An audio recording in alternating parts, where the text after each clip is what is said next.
Hi guys, welcome back to the channel. Today's video is the top 20 must-see places in the US. Ooh, we've got a bit of Geography King. We do. It's been a while since I've done a Geography King. I believe you did one in a solo reaction. I did, yes, a couple weeks ago, I think. But I've not done it in a very long time, and I've always enjoyed his videos. So smash that like button if you're enjoying them too. Smash that subscribe and we would really appreciate it. Check out his channel, but what should you do? Wait till after this video. Would really appreciate it. Are you ready? I am. 20 top 3 must places.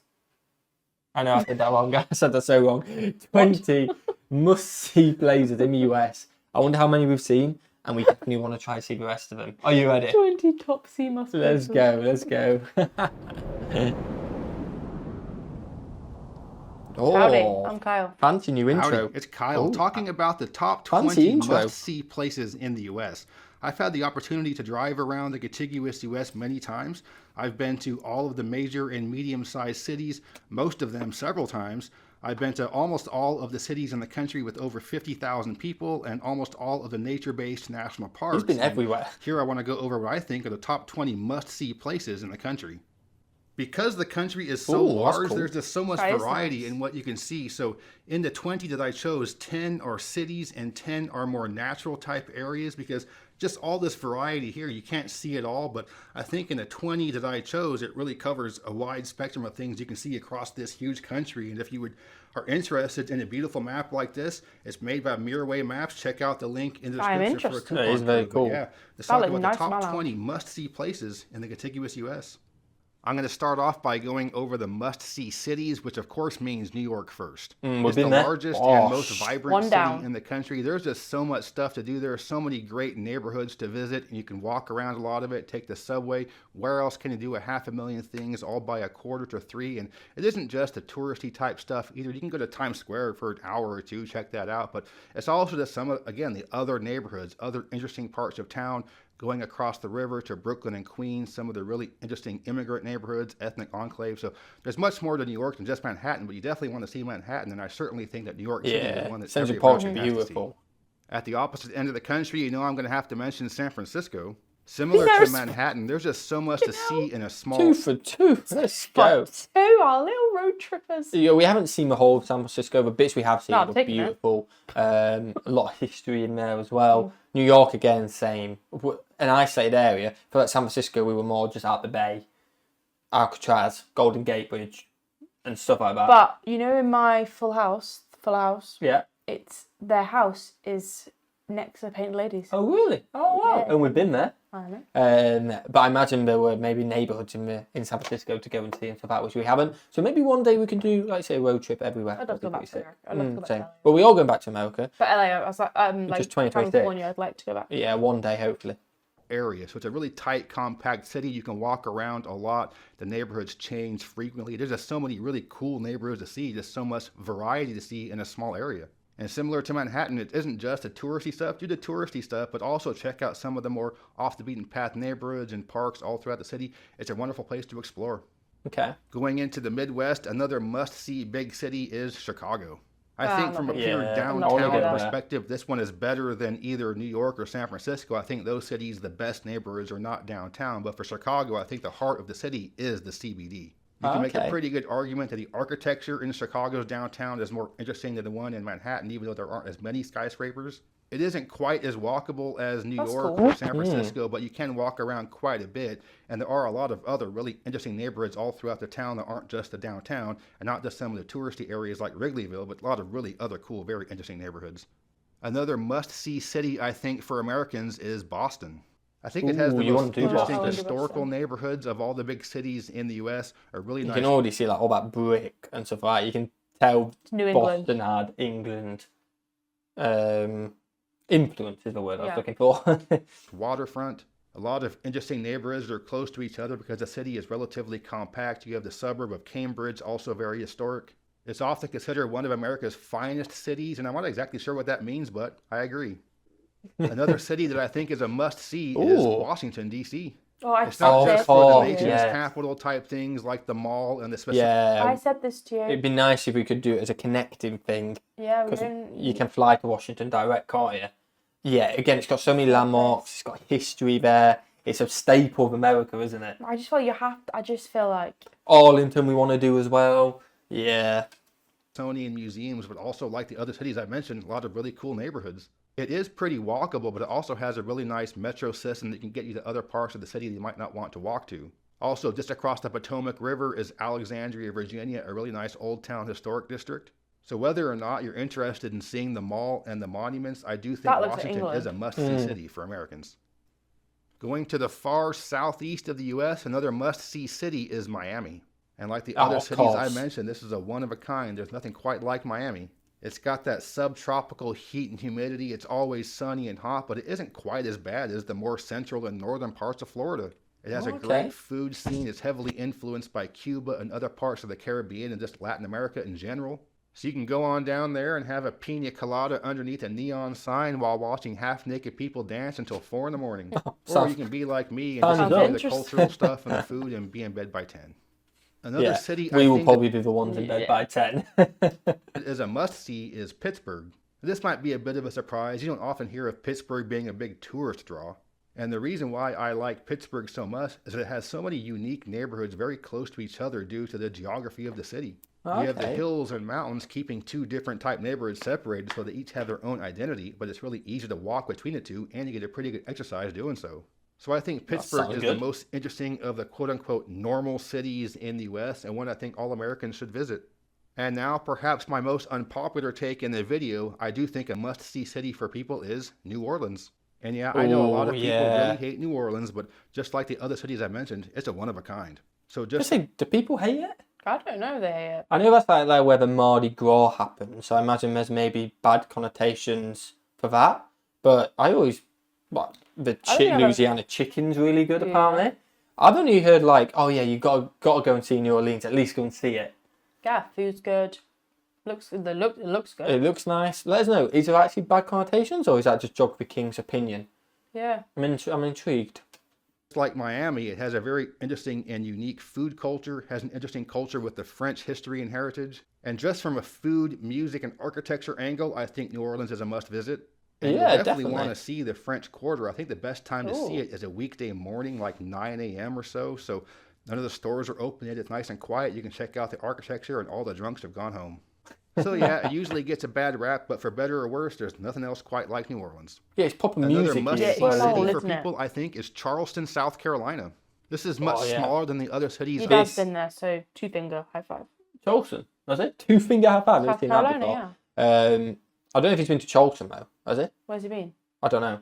Oh, 2 high five. Myrtle Beach. Where's that? I don't know. Charleston, I think. I don't know. Anyway. Okay, 1 finger for South Carolina. Boss, isn't Charleston like the one which gets voted like one of the best cities ever? I think it is. That rings a bell to me. Want to go there definitely one day. I mentioned, but certainly worth a visit. A really nice, well-preserved historic district with no high-rise buildings. So you have the area called the Battery with all the huge old homes. You have areas along King Street, some nice shopping. And it really is a wonderful city to walk around, at least the peninsula part of it with all those old buildings and those beautiful trees. It looks nice. But being right there on the coast, it also has wonderful seafood and some beautiful beaches on sea islands. For my wife and I, it's one of our favorite cities and we love visiting there and we think you will too. So that's why I think Charleston, South Carolina is a must-see. And the last must-see city, I think, in the U.S. is Santa Fe, New Mexico. And it's certainly no surprise that I put Santa Fe on a list like this, but I do think it is a must-see. Oh, look how cool that looks. That does. The architecture there, maybe you do see it in other places in America. Spanish vibes. It gives me some Spanish vibes, but different. We went to New York and they had those interesting shaped houses. Yeah, it's really cool. I really like it. Yeah. That looks awesome. The other places I mentioned is a one-of-a-kind place. There's nothing else quite like this. The history, the architecture. And there are other parts of New Mexico that do have that architecture and some history, but not anywhere near as much as Santa Fe. And kind of like Miami and New Orleans, a big reason why you want to go there is that food. I love walking around the square and the greater historic district around there, as well as visiting some of the art galleries. But it's also a small enough city to where you can get out of the city very easily into the mountains onto a nice hike with good views of the city.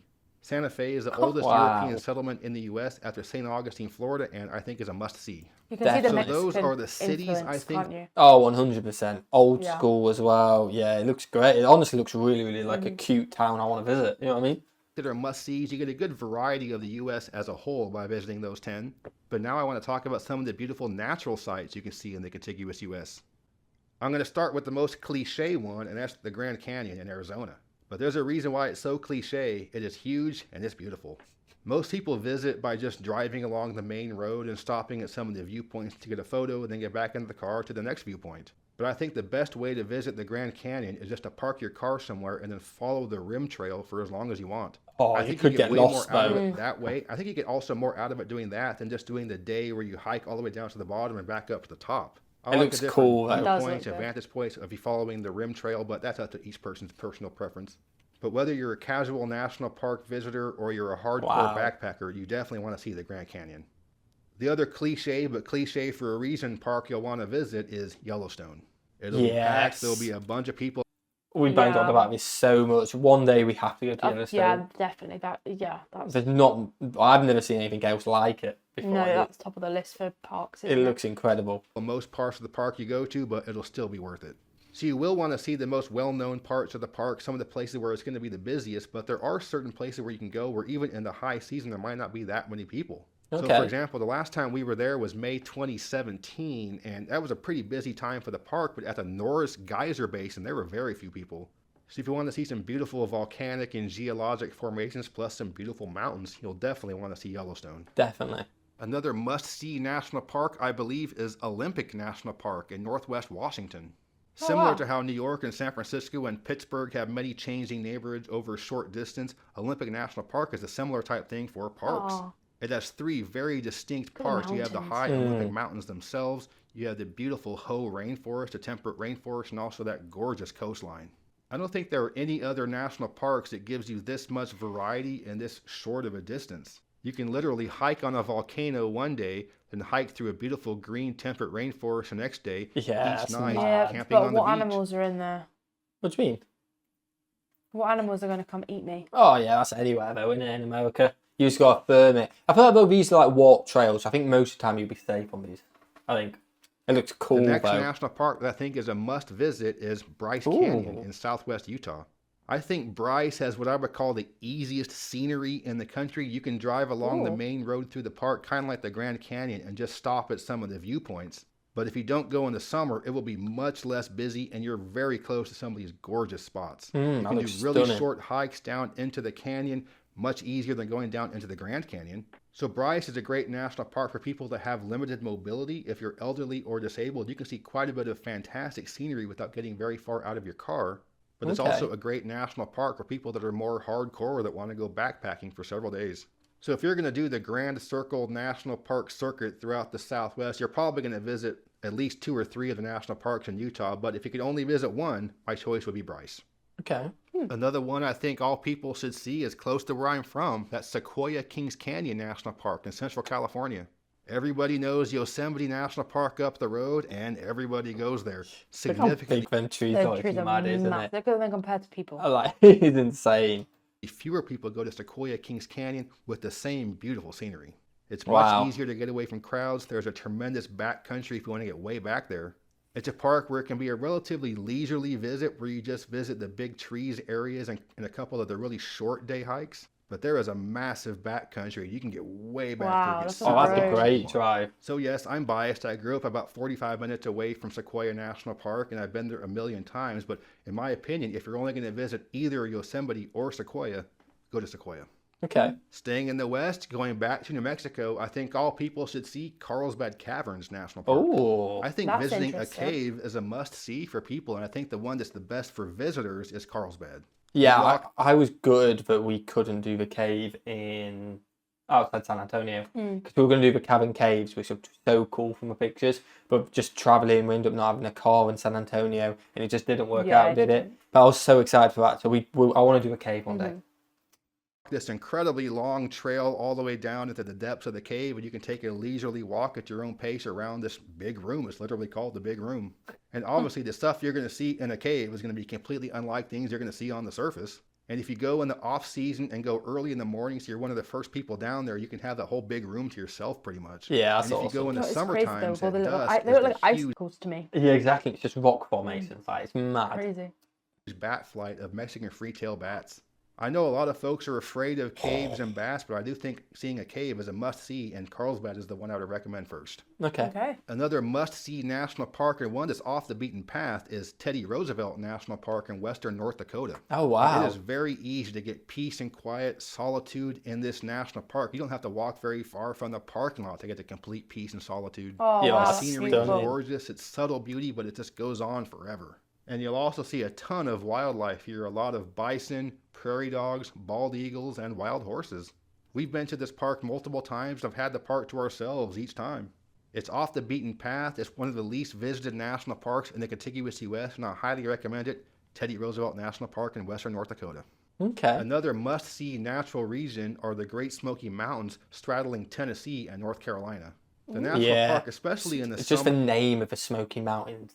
Sounds incredible. Sounds a good park. And look at it. Look how beautiful it looks. In fall can be super crowded, but once you get outside of the park, you can still be on some of these beautiful back roads, see the same gorgeous scenery without the crowds. Whoa. Most people go in the fall for the fall foliage. It is beautiful, but if you go in the spring, it's just as beautiful with the green, but the waterfalls are flowing like crazy, and these are some of the most plentiful waterfalls in the country. Okay. So if you've seen the national parks of the West, beautiful exposed geology, but it's often brown or colored. It might be beautiful, but when you go to the southeast, you can see these beautiful mountains covered in all this green. Imagine driving I by know, road. it wouldn't feel real, would it? No, It's like a movie or something. And some people just do it on the daily, I guess. That looks stunning. Another off the beaten path national park, but I think is definitely a must Ooh, see, swampy. is Congaree like that. National Park in South Carolina. Okay. Kind of like caves, people often forget about swamps. People don't like them, but I do think this is a beautiful sight to see and really easy to visit. Within 100 yards of the parking lot, you're on this boardwalk path that goes on for a few miles. You're going through some deep swamp. When it's flooded, the elevated parts will be walking over water, but usually it's not flooded. But there are also certain parts of the park where you're not on an elevated boardwalk, you're just walking along the dirt. There will be very few people around. You can just stop and sit and just enjoy the sounds of the swamp. And it gets its name because the Congaree River. I imagine there's a lot of sounds in a swamp. I've never been to one, but I imagine there's a lot. I imagine so, yeah. Shrek. It'd be pretty cool to see Shrek. You got Shrek just shouting in background. Get out of my flows swamp. right through it, and you can paddle through it in a canoe or that's kayak cool. starting from Columbia going down through the park. I love this national park. I went there a bunch of times when I was living in Columbia, and I do think it is a must-see place for Americans. And the last natural spot I'm going to mention as a must-see is not a national park, but a national forest, and that's Superior National Forest and the Boundary Waters Canoe Area in northern Minnesota. Okay. This is just thick, dense northwoods, beautiful green scenery, and a ton of lakes. As you might expect with a name like Mini the lakes, Boundary but Waters lakes. Canoe Area, it's an area meant to be paddled Oh, around. There's wow. plenty of Isn't it? paddling options. But if you don't have a boat, don't want to paddle, there's plenty of things you can see on foot as well. Beautiful hikes through the forest and beautiful vantage points on a mountain looking over Lake Superior. And just a very different mountain and nature experience than what you might expect in the big national parks of the West or in the Southeast. I think seeing the dense north woods of the upper Midwest is a really cool thing for all people to see. And I think the most must-see part of that whole region is the part of Minnesota, Superior National Forest, and the Boundary Waters. Oh, that's So awesome. that was my look at the top 20 I really enjoyed that. The only problem with that last one, the Minnesota one, surely it's not going to be that warm most of the year. Yeah, I like it warm, but let us know, does Minnesota get warm in the summer? Yeah, Be intrigued. mine do. Mine do. Smash that if you enjoyed, guys. Smash that subscribe button. Definitely a few more things on the list. Yeah, a few that we didn't think about. And then And a few also a which was few that are reminded just us. kind of like, confirmed that we want to go there again. Yeah, it is mad. There's so many places, and we watch so many videos where you just forget about some places, but they all look And as incredible, soon as you don't see, they? you're like, yes, that one. Gotta go there. Gotta go there. Smash that if you enjoyed, guys. Smash that subscribe button. What should we do? Have a fantastic day. And we'll see you legends in the next one. Peace.